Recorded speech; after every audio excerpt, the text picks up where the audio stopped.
Добар ден, среќен ден за гледачите на емисијата Пета димензија во спортот, независен проект во продукција на Буре Весник. Поздрав до тимот на Буре Весник, пред камера, зад камера и околу камера. Кога зборуваме за овој тим, тоа е тимот, тоа се луѓето, тоа се личностите кои во 2022 година на 7 јуни по еден меѓусебен договор, едно начално договарање, синопсис, протокол и целата онаа стратегија околу овој проект, нормално со подршка од продукцијата на Буре Весник.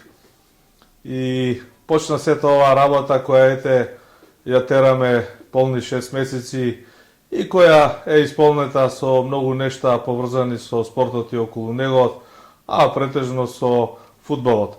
2022 година спортската обилуваше со многу настани, кои рака на срце и хронолошки да ги одбележуваме, ќе ни биде потребно многу време.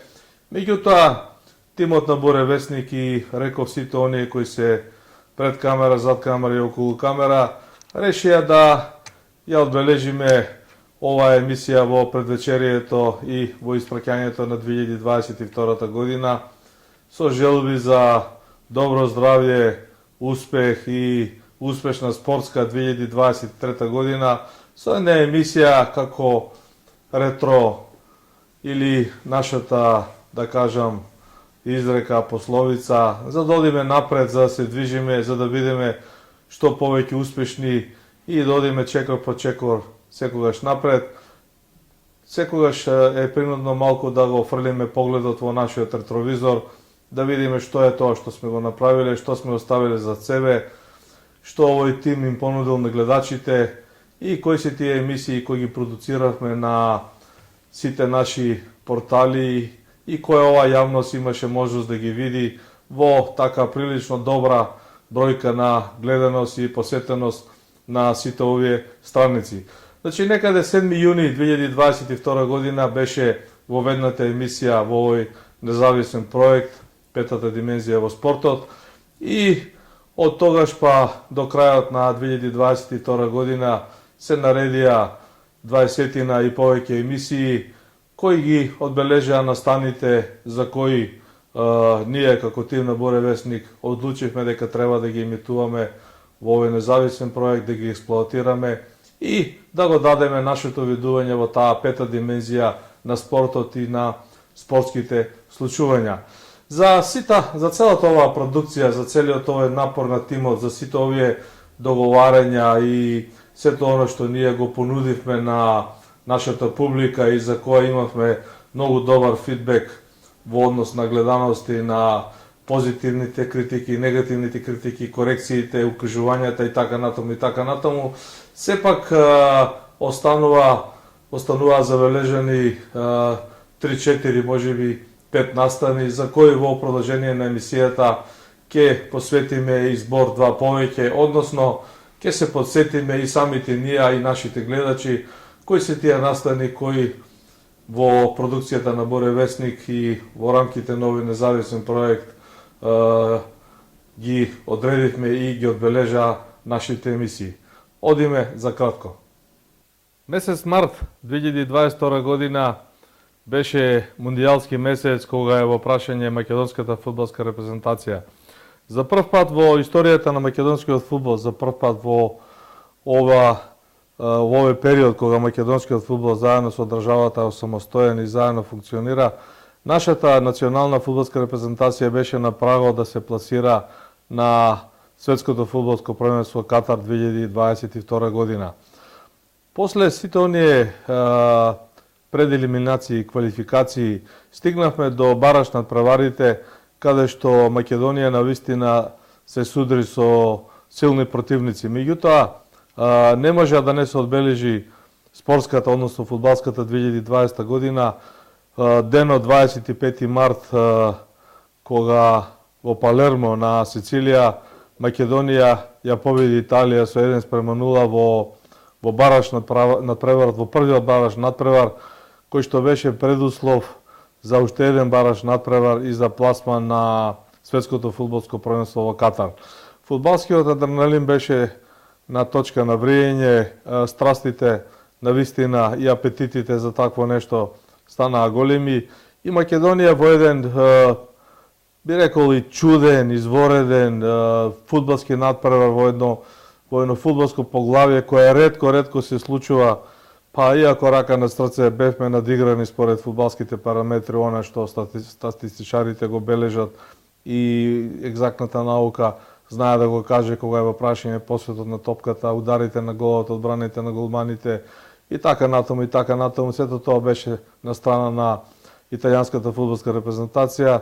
Меѓутоа, некаде крајот на првот 90 и некоја минута со оној извореден гол на Трајковски, Македонија победа со 1:0, остануваше кратко време, успеа да ја задржи таа предност и тој гол, таа златна победа, иако пак рака на срце во едни среќни околности, меѓутоа на таква храбра игра на нашите избраници, на таква достоинствено однесување и давање се од себе за да се постигне резултатот, иако пак ќе повторам фудбалските параметри не беа на наша страна. Еуфоријата беше пред нас и четирикратниот светски првак Италија беше елиминиран од светското фудбалско првенство, што беше своевидна сензација која како фудбалска бомба одекна низ целиот свет. За неполни 4 дена, 29 март 2022 година, не чекаше нов предизвик, нов дуел. Овој пат, може би последен, може би после противник, кој како ќе го цени и кој како ќе го милува да го коментира тоа. Наред беше Португалија, втор бараш надпревар и една педа, еден чекор, неколку, да не речам, минути неделја, часови од тој славен пласман на светско првенство на македонската фудбалска репрезентација. Сепак, во вториот бараш надпревар во Порто на Драгао стадионот, Македонија не успеа и втор пат да направи изненадување, не успеа да ја елиминира во овој случај Португалија. Загубивме со 2:0 со двата гола на Бруно Фернандеш, едниот во првото, другиот во второто полувреме. И така заврши приказката на Македонија кога е во прашање бараж на преварот и пласманот за светското првенство. Но тоа останува запишано, тоа е антологијата. Македонија играше бараж за пласман на светско првенство и 2022 година за секогаш ќе биде и ќе остане запишена така. Од комплетниот серијал што излезе како производ од продукцијата на Буре Весник, односно тимот кој сето тоа на некој начин го смисли, го режираше, правеше синопсис, правеше продукција, ги обработуваше идеите, се грижеше за звукот, за светлото, за монтажата и така натаму. Од целиот тој аспект остануваат 5-6 емисии кои навистина ја заокружуваат идејата на овој независен проект, дека тука станува збори за повеќе спортови, за повеќе актуелни теми, како од меѓународен аспект, така и од домашен аспект. 2022 година останува исто забележана како година во која кралицата Елизабета II го напушти земјениот свет, почина и во тој контекст продукцијата на Буре Весник и нашиот независен проект ја фати таа пета димензија, поврзаноста на кралицата со англискиот фудбал, каде што Елизабета II се појавува во 1966 година кога на Боби Чалтон го доделува пехорот за титулата светски првак на светското фудбалско првенство 1966 година во Англија. И сите оние традиционални англиски FA Куп и сите други надпреварувања под капата на Англиската фудбалска федерација, каде што кралицата Елизабета II учествувала. Во таа насока, петата димензија во спортот ја фативме и на Охридскиот пливачки маратон, кој оваа година навистина висеше во воздух, за која спортска манифестација самиот државен врв, самата држава и сите оние чинители, спортски новинари, политичари, општествени работници, локална самоуправа и ред други години наназад давале максимум како од поглед на организација, така и од поглед на финансии, оваа спортска манифестација да остане на цврсти темели, на здрави нози. Дали е можно, дали е верно Охридскиот пливачки маратон да се прекине, да не се одржи исклучиво заради финансиски причини, заради финансиски проблеми. Може ли човек да поверува дека за некои 60.000 долари, цирка нека се 100.000 долари, ги кажувам у долари на времето, пливачите ги добија во долари, во кеш, кога спортскиот магазин Скок беше инволвиран во таа работа, да се прекине на вековна традиција по која Македонија ја препознава нисекаде ни светот. Ете, за оваа сага на Охридскиот пливачки маратон, за оваа традиција на пливачите, на оваа пливачка манифестација, воопшто на македонскиот спорт, низ изворни видувања, низ еден мал мој придонес, како јас сум го почувствувал тоа и како сум го видел, и да не речем како ги носевме парите на главниот фонд како редакција Скок на пливачите за да им бидат доделени. Гледајте во оваа емисија и оценете дали Охридскиот пливачки маратон треба да живее или не да Боже дека треба да умре. Продукцијата на Боре Весник и Петата димензија во спортот имаше една изворедна приказна околу финансирањето на овој маратон, како сето тоа беше покриено со финансиски средства и како тие пари беа носени во Охрид, како беа доделувани на пливачите и како сето тоа функционираше во еден извореден ферплей. Сите овие емисии остануваат како продукција на Боре Весник, ги има на Facebook порталите, ги има на интернет, на YouTube каналот, така да сето тоа е достапно и понатаму. Во тој контекст, секако зборувајќи не само за фудбалот и за другите спортови, тимот на Боре Весник беше и на изборното собрание на Карате Федерацијата на Македонија, каде што имаше навистина ни бурни случувања, сепак и во рамките на ферплејот, каде што имаше иницијатива за водено собрание и за смена на актуелниот председател Петар Пеце Бели Стојановски, еден иницијативен одбор со 30 на подписи го бараа тоа. Бевме таму, имавме инсерти на лице место, сето тоа добро беше измонтирано, склопено и таа емисија е можеби една од најгледаните од оваа продукција и во рамките на овој независен проект. Значи имаш предлог, кај го нагласуваме. Игор, не можеш ти да ми дадеш таму личе за гласање. Игор, ти треба личето да го дадеш на клубот.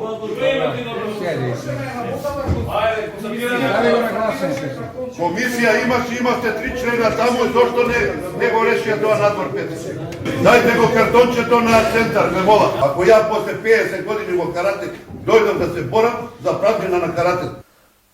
Вонредно собрание на Карате Федерацијата на Македонија, единствена точка на дневен ред, гласање на доверба или недоверба на председателот Петар Пеце Бели Стојановски. На преворот заврши со победа на Бели Стојановски, 35 делегати се изјаснија за негова доверба и останување на чела на федерацијата, а само 4 помалку 31 делегат мислеа дека тој не ја заслужува довербата. 2 гласачки липсиња беа неважечки.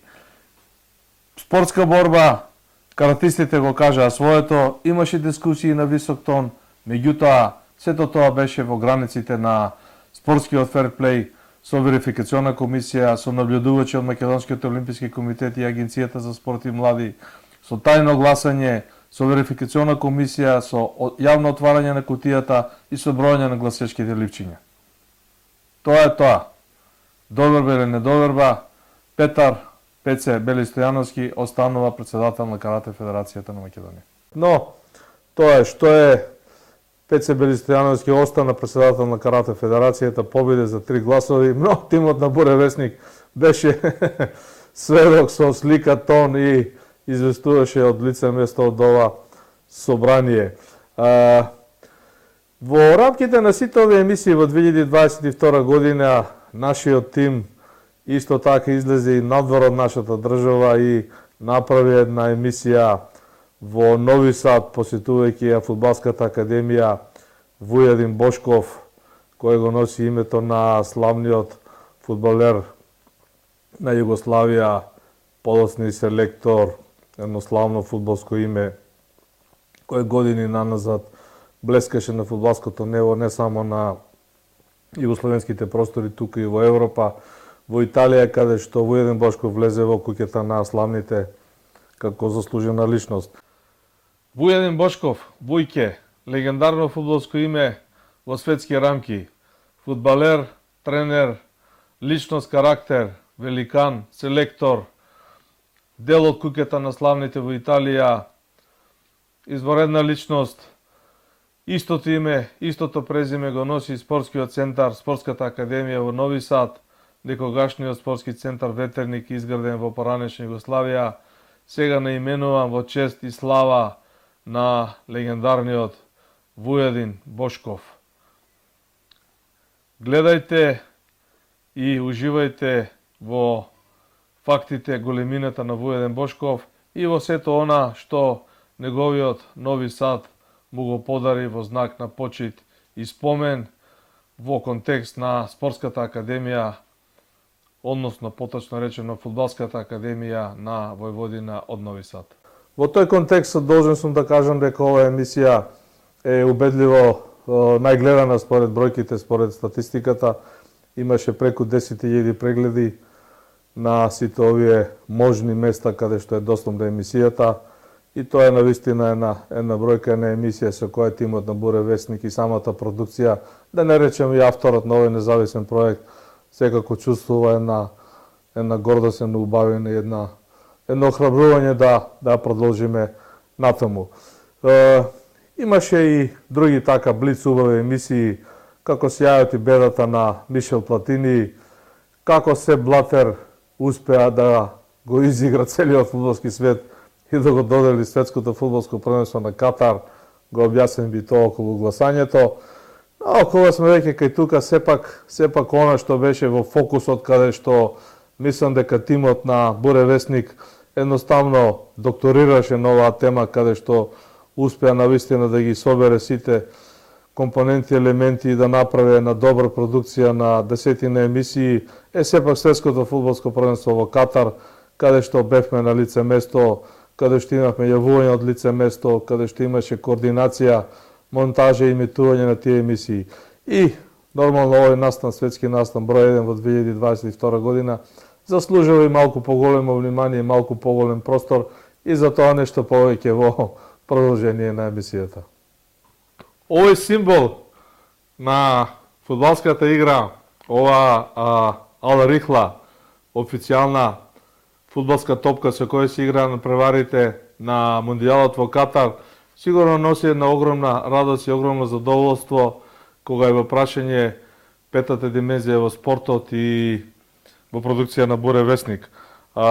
Додуше, ајде да бидам реален, ова е една верна копија на оригиналот, едно 3-4 пати поевтина од самиот оригинал, кој достигнуваше и неверојатна цена некаде близко до 900 евра по комата. Ова е некаде 3-4 пати помалку, меѓутоа сепак е добро. Ова е Ал Рихла. Голема радост, големо возбудување, големи емотивни моменти на комплетниот тим на Буре Весник, кој Мондијалот во Катар го одработи 24 часа 7 дена неделно или вкупно 4 недели од 20 ноември до 18 декември, онака како што го замисливме, како што го испланиравме, и сето тоа се одвиваше во рамките на нашите можности.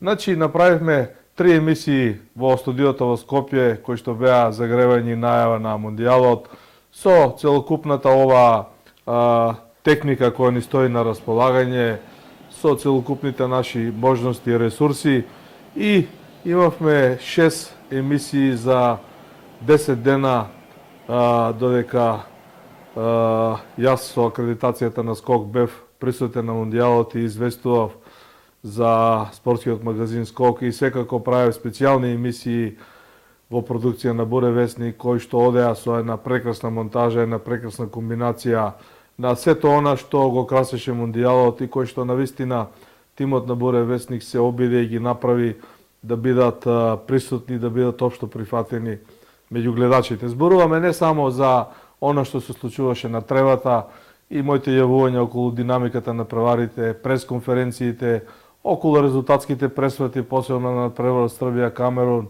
Србија, Бразил, па Бразил, Швајцарија, за 9 денови колку што бев присутен во Катар, гледав 9 надпревари, некогаш по 2 на ден, па еден ден малку и земавме здив, бидејќи навистина беше многу топло, беше и малку напорно сето тоа за следење. Меѓутоа, мораме да се објективно да се пофалиме дека 6 емисии, 6 јавувања од Катар, 6 живи јавувања од 7 од 8 стадиона каде што бев, и сето тоа измонтирано со професионален начин, со звук, со светло, со дизајн, со сите оние монтажни елементи, со сето она што навистина му доликува на една продукција, на еден професионализам, и секако сето тоа имаше и одзив кај нашите гледачи кои имаше една изворена бројка 7-8 до 10.000 прегледи на одредени емисии и доста реакции кога се во прашање сите овие мои јавувања и нормално некои пријателски забелешки на известни технички грешки, посебно кога е во прашање Аргентина, за која лично предвидував дека може да го освои трофеот и која се оствари она што го предвидов пред моето заминување во Катар. За овие 9 денови имам 2-3 моменти кои секако сакам да ги издвојам од аспект на сето оно што Катар ни го возможи на мене како автор на емисијата, како специјални известувач на скок и секако на тимот на Буре Весник кој стоеше во позадина на целиот овој проект. Значи, катарците успеа да го направат светското првенство успеа, организацијата беше на доста високо ниво, мислам дека немаше и поголеми проблеми, можеби единствено објективен проблем беа малку повисоките цени, зборуваме за дневен престој, за сместување, понекогаш и за транспорт, иако голем дел од тоа, да не речам скоро 90% беше покриено од FIFA со медиа шатл басовите и со метрото катарско кое беше на услуга и на располагање како на акредитираните новинари, така и на навивачите. Сакам да истакнам дека со полна скепса некако, имајќи го моето искуство од претходните 8 мундијали, тргнав кон Катар, дори еве сега малку се возбудувам кога се навраќам на тие моменти, мислејќи дека сепак Катар не е Германија, не е Англија, не е Америка, сето тоа така да се организира. За жал се на површен излезе дека катарците навистина можеби има и добри ментори, можеби добра пиар стратегија и овој мундијал го изведува перфектно до совршенство на едно ниво кое што навистина останува да се бележи. Два надпревара ми остануваат во сеќавање, тоа се надпреварите Србија-Камерун 3:3, каде што имаше милион резултатски пресврати, каде што Србија губеше, па го сврте резултатот, стигна до 3:1, па Камерун изедначи на 3:3 и на крај сето тоа беше резултираше со една бурна пресконференција на која селектор Драган Стојковиќ Пикси ги објаснуваше причините за овој надпревар и каде што дословно рече дека сите оние кои биле неутрални уживале во овој надпревар. При тоа имаше прашање од мене до Стојкови кое го пренесоа и кое беше емитувано на телевизиските канали на Арена и кој исто така имаше голем одзив кога е во прашање и нашата емисија и продукцијата. Од друга страна ја гледав и Хрватска со Златко Далич, стар пријател од Русија пред 4 години. Хрватска играше изворено, ја победи Канада со 4:1, бев на тој надпревар. Должам едно прецизно објаснување, значи со акредитацијата на скок бев присутен во првата фаза од надпреварувањето кога се игра надпреварите по групи. Непосредно по самото отварање за мене во Катар и седев некаде до последното коло кое се играше на 1 декември. Тоа беше тој период кога имав можност да се гледаат по два надпревари, да се посетат сите стадиони каде што се играше и така натаму. И уште еден момент кога е во прашање значи услугата она што катарците го возможија, имаше една ситуација кога барав интернет картичка, кога влегов во една тобако продавница да ја набавам таа интернет картичка и кога бев замолен да ја покажам мојата Хајат карт, тоа е на изворедно важен документ за влез во Катар, на кого работе скоро месец дена пред моето заменување и кое навистина имав голема логистика и помош од многу мои пријатели во Катар. Се испостави дека таа интернет картичка на акредитираните новинари беше доделена бесплатно. Кога ја покажав мојата Хајат карта, дечко од другава страна на товако продавницата со еден обичен читач, поврзан со неговиот персонален компјутер, ја прочита моја Хајат карт, благо ми го сврте екранот од неговиот персонален компјутер и излегоа сите податоци за мене со една убава слика каде што и самите веги и брчките на челото се познава, а со сите мои податоци, кој сум, што сум, зошто сум тука, кога сум влегол во Катар, кога сум најавил дека ќе излезам, да не речам колку сум висок и тежок, и сите оние други податоци. При тоа младото момче ми ја даде интернет картичката, ме праша колку гигабајти, како ги викате тие килобајти ми треба, реков, па така. Нешто, ми ја даде најдобрата, најголемата интернет картичка и телефонска, велам, добро, колку ќе ме чинува задоволство, каже, не, тоа е натовар на домакинот, тоа е натовар на државата, тоа е натовар на организаторот ФИФА. Ви благодарам што бевте наш муштерија, со здравје да си ја користите. Јас излегов од Тобако, продавницата остана под светлата на Доха и на 2-3 минути си викав, Мијалчо, не е верно, ова не го очекував од Катар. Тоа е дел од Катар, исто е убава приказка, преку која сакам да досликам дека сепак во Катар и оние ширијатски обичаи и сето она што катарската држава го практикува ни своите закони, каде што навистина се доста строги, сето тоа помалку се гледаше низ прсти. Имаше навивачки така, малку и понепристојно облечени, меѓутоа катарците замижаа и на тоа. Имаше веселба на трбините, имаше навивачи од целиот свет, од Тунис, од Сенегал, од Англија. Беше навистина убаво. Бразил, мислам дека половина Бразил дојде, па имав една полемика, кога им кажа, викам, од 200 милиони бразилци, ако се дојдени 40.000, тоа е многу малку, па се смееме сите заедно.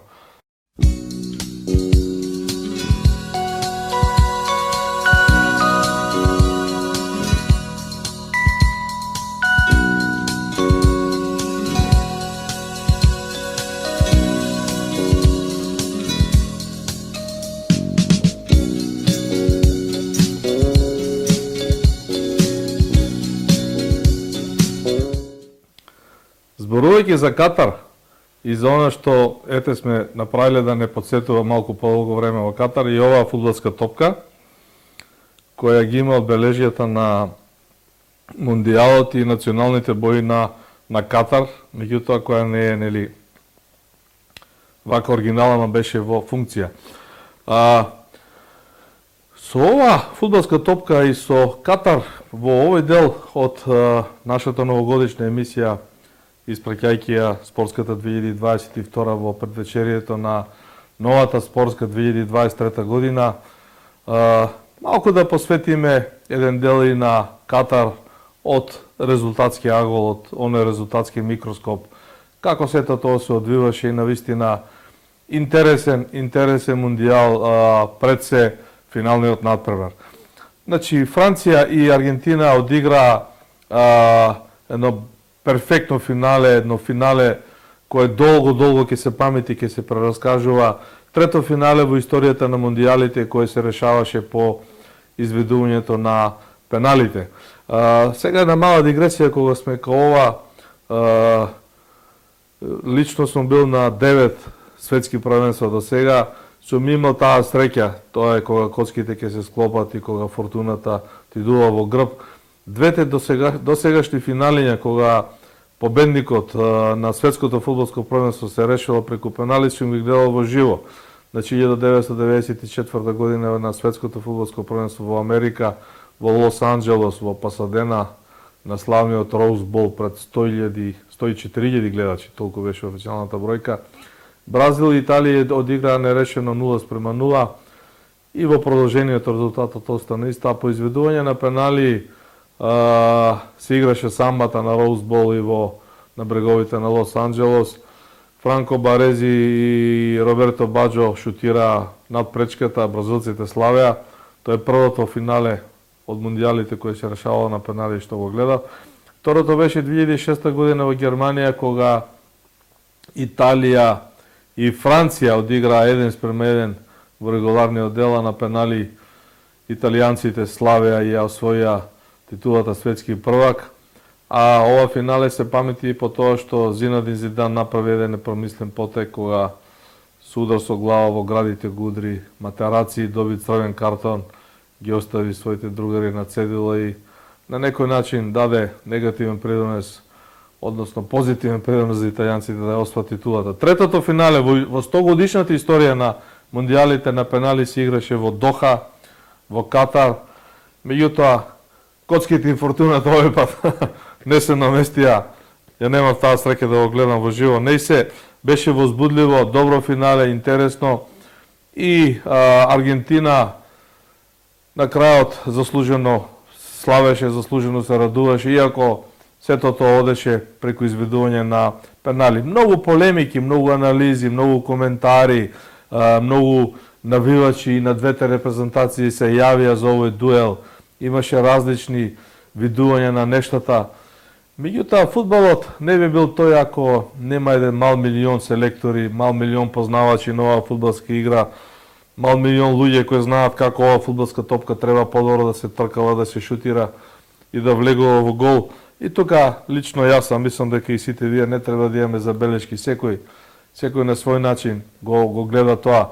Лично се радувам што Меси успеа да стане светски првак, да ја заокружи својата изворено богата кариера и на некој начин, може би човечки, да не кажам, така, еден фудбалски ферплей, Аргентина по трет пат да стане светски првак, а Меси да биде прогласен за најдобар фудбалер на светот, односно на мундијалот. Од другата страна, Франција беше добар противник. Ембапе постигна 3 голови во финале, останува со златни букви, запишен во антологијата на финалињата. Она што останува позади нас, надвор од финалето, е секако големиот успех на Хрватска во борба за третото место во малото финале, победа против изворедната селекција на Мароко, 2:1, сите 3 голови беа постигнати што во првото полувреме. Златко Далик успеа да направи уште еден подвиг со хрватската репрезентација и на овој мундијал хрватите играа, да кажам, маестрално, со некоја своја тактика, има и доста спортска среќа, има умешност, има еден извореден среден ред, Ковачич, Брозович и Лука Модрик.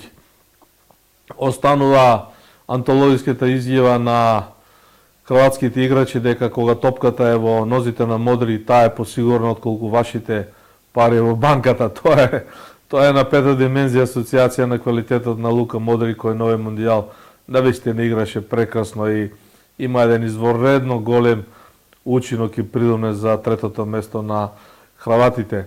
Репрезентацијата на Мароко е првата репрезентација од Африка која влезе меѓу 4 големи, која стигна до полуфиналето.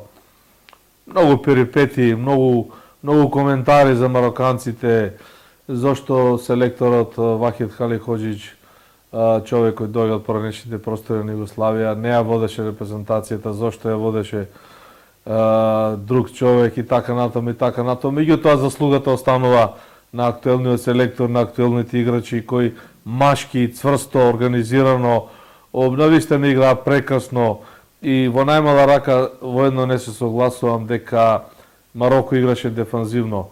Самата статистика, ударите на голот, посредот на топката не укажува на тоа. Мароко ја елиминираше Белгија во групата, ја победи 2:0, во нокаут фазата ја помина Шпанија, ја помина и Португалија. Тоа се 3 големи фудбалски нации, фудбалски велесили кои паднаа пред Мароко и тука не може само среќата да биде околност, тука е знаењето, квалитетот, помалку тактиката, повеќе умешноста, оставањето срце на терен од страна на мароканските играчи. Тоа се 4 големи репрезентации наредени една по друга: Аргентина, Франција, Хрватска и Мароко. Она што ќе се памети по мондијалот се испаѓањето, елиминацијата на репрезентацијата на Германија, еден дебакл на германците, близко до нив, не помал дебакл доживеа и белгијанците кои испаднаа во групата во фазата на елиминации. Навистина им се врати како бумеранг она тактизирање, она калкуланско играње, да не речам. Во тој кош би ја сместили репрезентацијата на Србија, која според имињата кои ги имаше, па и имиджот и CV-то, бекграундот на селектор Драган Стојковиќ Пикси и сите негови отворени најави пред почнувањето на мондијалот дека Србија има квалитет и дека може многу да постигне, некако издиша, паднаа во вода. Србите овој пат паднаа на некои, би рекол, ефтини приказни и за жал не успеа да ја поминат фазата на елиминација, испадна уште во првиот круг, иако рака на срце според имињата и составот, сите верува, или барем јас сум верувал дека ќе го поминат барем првиот круг. Но ете и овој пат се потврди дека имињата се имињата не играат фудбалерите на зелениот терен, а тоа играње, за разлика од србите, го потврдија хрватите, го потврдија и фудбалерите, репрезентативците на Австралија, кои доста добро се носеа, влегоа во таа нокаут фаза која е голем успех. Тука беа исто репрезентацијата на Јапонија и ред други репрезентации кои на некој начин го оправда своето учество. Шпанија ја помина групата, меѓутоа испадна од големите 4. Малку повеќе внимание за бразилците на репрезентација која досега сум ја гледал многу пати на светските фудбалски првенства, дури неколку пати во самите финални надпревари. Нормално бразилците имаат квалитет, играчи, имиња, селектор, нација, се тоа што стои за нив е на огромна подршка од навивачите и кои секогаш некако по инерција, по дефолт, по навика се фаворите за титулата. Така беше и овој пат во Катар вриеше од бразилци и сами видовте низ нашите емисии, го имитувавме, сето тоа можевте да видите. Меѓутоа и бразилците некако пред се селекторот тите играа калкулантски, некако не успеа да се наметнат како еден квалитет, да ги покажат забиите, да гризаат и да ги едноставно да ги декласираат своите противници, да не речам фудбалски да ги уништат. Имаат по некоја блескава партија со Србија, да речеме, па 4-1 победија во нокаут фазите, дадоа неколку голови. Меѓутоа, кога дојде наред над преводот со Хрватска, мислам дека паднаа по пуштија и тоа калкулантско нивно однесување на најдобар начин го искористија со мудро однесување, со мудра игра и со трапелеви игра хрватите, така што успеа да ги елиминираат по извидувањето на пеналите и Бразил се спакува и си замина дома со целиот шок кој го носеше за себе, а Хрватска влезе во полуфиналето меѓу 4 репрезентации. Во секој случај голем неуспех за бразилската фудбалска репрезентација. Се на се тоа е мондијалот од резултатски дел. Претходно спомнавме дека организацијата, навивачите, сето тоа помина, нивното доаѓање на стадионите, навивањето, заминувањето, помина во коректна атмосфера, немаше поголеми проблеми, немаше нешто кое ќе остане како негативен ефект или реперкусија од сето ова. Катар успеа да го организира светското првенство. Од тој аспект е една мала дигресија, од 8 стадиони, 3-4 нема веќе да постојат, ќе бидат пренаменети. Лусейл, главниот стадион, ќе биде стамбен кварт, ќе има шопинг центар, тој е стадион кој е сместен во самиот центар на Доха.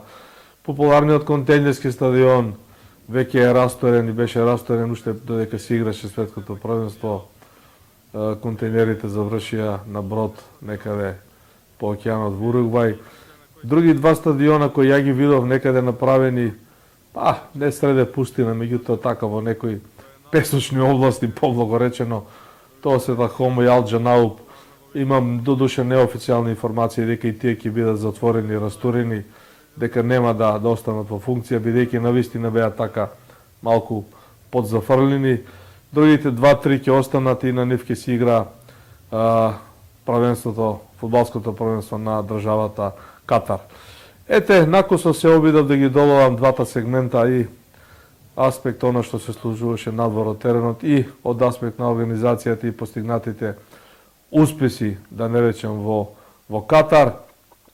И овој дел, пред да проложам со еден посебен дел, кога е во прашање изборот на спортист на Македонија за 2022 година, кој заслужува еден третман од петата димензија во спортот, и како сето тоа јас го гледам и тимот на Буре Весник. Само да го затвориме Мондијалот со Катар.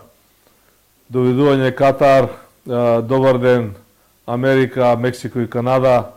За 3,5 години не чека нов Мондијал. Овој пат со 48 репрезентации, многу повеќе. Таму ќе биде малце поинаку, ќе се игра на поголеми пространства. Имаме добри пријатели во Мексико, имаме пријатели во Америка, во Канада.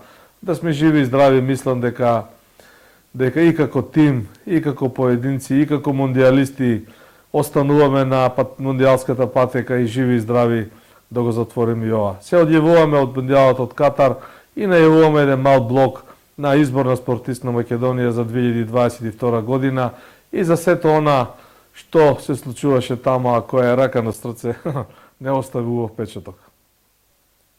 Ете не, во финишот на нашата последна емисија од 2022 година, со желби за добро здравје, стрекна нова 2023 година, успех на сите, радост во фамилиите, здравје во семејствата и едно мало навраќање на сето она со кое на некој начин и се затвара спортската година во нашата држава, во нашава Македонија.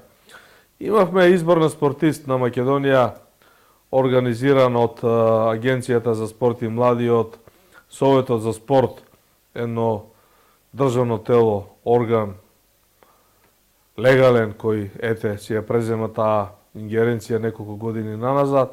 И според она што, барем за која јас сум информиран, во овој избор учествувале 7 спортски редакции со своите гласови околу номинираните во сите категории. За оваа тема, еве во предвечерието на новата 2023 година, најавувам специјална емисија, каде што ќе се осврнеме на деталите, каде што ќе го елаборираме овој избор и каде што отворено најавувам ќе имаме критички осврт кон сето ова со наши аргументи кои ќе ги браниме пред аудиториумот на петата димензија во спортот и на сите гледачи кои гледаат емисијата во продукција на Буре Весник. Меѓутоа, во оваа прилика имаме на генерална забелешка, без да навлегувам во сите реакции кои следуваа ден-два после изборот и во овие наредните 2-3 денови до испраќањето на 2022 година, една лавина на реакции како во однос на самиот избор и номинацијата на победникот, така и во однос на целата она техничка организација која искрено малку не беше баш на потребното ниво, да не речам и не личеше. Јас ќе се послужам со имињата на Владимир Егоров, кој е избран за спортист на Македонија, значи борачот во слободен стил, и Дејан Ѓоргиевски, надпреварувач во дисциплината таеквондо, наш олимпиец, носител на медал. Меѓу нив двајцата на некој начин, барем од она што го дознаваме, не бевме на присутни на лице место, искрено не знам и како од организациите и поканите. Не сакам да навлегувам во оваа прилика, ќе елаборираме, реков во втор пат, но она за кое сакам да го потенцирам и да го кажам, мислам дека е нефер, на некој начин недостоинствено, непринципиелно, или да кажам, не сакам да употребам некој можеби потежок израз, да речам пласирање на дезинформации кога се одбележува некоја 68 годишница, некој јубилеј, како Агенцијата за спорт и млади го бира најдобриот спортист на Македонија. Мислам да не речам, сигурен сум и убеден сум, тоа го знаат и постарите колеги спортски новинари, го знае јавноста, посебно оние повозрастните, дека овој избор кој е почнат некаде првата половина на 50-тите години го организирал, не знам, државата, не знам која орган и агенција, па го продолжила весникот Нова Македонија, еден бренд исклучително ценет, вреден, почитуван во тие години, каде што изборот на спортист го правеше весникот Нова Македонија, значи редакцијата Нова Македонија долги години, и она која изворно го знам, за која стојам со своји аргументи и кој ќе биде експлоатирано во наредните емисии, некаде 91 година изборот на спортист го правеа редакцијата на неделниот спортски магазин Скок, односно новинарите кои работеа во неделниот спортски магазин Скок и спортските новинари на редакцијата на спортската редакција на македонската телевизија. Значи тоа беше долгогодишен избор од 91 некаде во наредните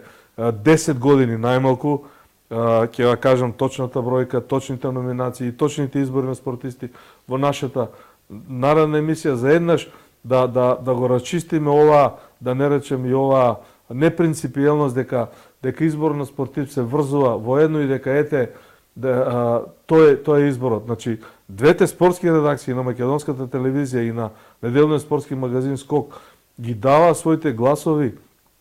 Имаше акција избор на спортист на месецот, кој де факто ги номинираше кандидатите за избор на спортист на годината. Тоа го правевме перманентно, секој месец ги следевме нивните вакво надпреварувања, нивните резултати, ги бележевме на стапите и така натаму. Имаше правилник со строги критериуми и доделување на бодови, како сето тоа се гласа и како на крај победникот е избран со колку вкупно гласови, од колку вкупно новинари и колку е разликата меѓу првиот и вториот. Имало и тогаш реакции, не велам дека немало, меѓутоа изборот, листите, бодовите, рейтинг листата беше наачик. Секој можеше да види и секој можеше да се увери, еве како Мијалчо Доргутов гласал за номинираните 10 спортисти во различни категории. Значи исто ние тогаш гласавме и за млад спортист, за сениор спортист, за најдобра машка екипа, за најдобра женска екипа и така натаму. Сега со овој чин, кога одредени коментари и во медиумите и по социјалните мрежи, да не речем и преку официјални соопштенија на директно засегнатите, велат дека помалку и овој избор личал и на некоја приватна забава или пазарџиско договарање или не знам како да го кажам, навистина не е во ред. Сепак тоа се спортисти кои не случајно биле номинирани. Не сакам да зборувам за техничките грешки, да не речем глупостите, кога спортистот прво се најавува кој е избран за најдобар, да речеме, млад спортист, па после неговиот избор се даваат номинациите и одат на видеобимот и се читаат нивните имиња. Мислам, тоа е една недоследност која не поминува во сериозен избор и со сериозни луѓе кои сето тоа го организираат и кои стојат за тоа, каде што 10, можеби 15 години сум бил директно инволвиран во рамките на неделниот спортски магазин со сите тогашни новинари и со колегите кои тогаш работеа во спортската редакција на македонската телевизија. Мој впечаток, изборот не беше ни најмалку на некое ниво кое го заслужува, организацијата беше проблематична, номинираните кандидати искрено не знам по кои критериуми се номинирани, можеби заслужуваат, не велам не. Меѓутоа, техничката организација, сето тоа како одеше, навистина беше малку бледо издание, некако немаше таа светлина, да кажам, под рефлекторите и под сето оно што го заслужува еден таков избор. Секоја чест на присутните, на спортските легенди, да не ги именувам, ќе промашам некој, секако и дел од нив заслужени признанија. Не велам дека изборот на спортист, оној кој го доби најголемото признание, не е заслужен. Меѓутоа, сето тоа останува под еден чаршав, некако сокриено, не е наачик и остава простор за разноразни реакции и оправдано девалвирање на овој избор на спортист. Да не должам, најавуваме специјална емисија за избор на спортист со детална анализа, кога почнал, како Скок го правил тоа, како се гласало, кои се били избрани за спортисти и на некој начин го отворам прашањето зошто се негираат тие избори кога биле официјални и кога тогаш за нив стоела целата држава, да не речем на манифестациите кои Скок ги организирал, бил присутен председателот на државата кој го доделувал признанието и сите оние други кои биле на некој начин инволвирани во спортскиот живот на нашата држава. Тоа е, може би помалку завршуваме неславно, меѓутоа Катар е тука, фудбалот е тука, имаме нова фудбалска година, почнуваат квалификациите за Европско првенство, имаме други возбудувања во другите спортови. Од името на тимот на Буре Весник, лично од моје име како автор на петата димензија во спортот, ви посакувам среќна нова 2023 година, здравје, среќа и берекет и пред се љубов. Љубовта не држи и кога имаме помалку пари и кога имаме повеќе пари. Бидете ми живи и здрави, се гледаме до година.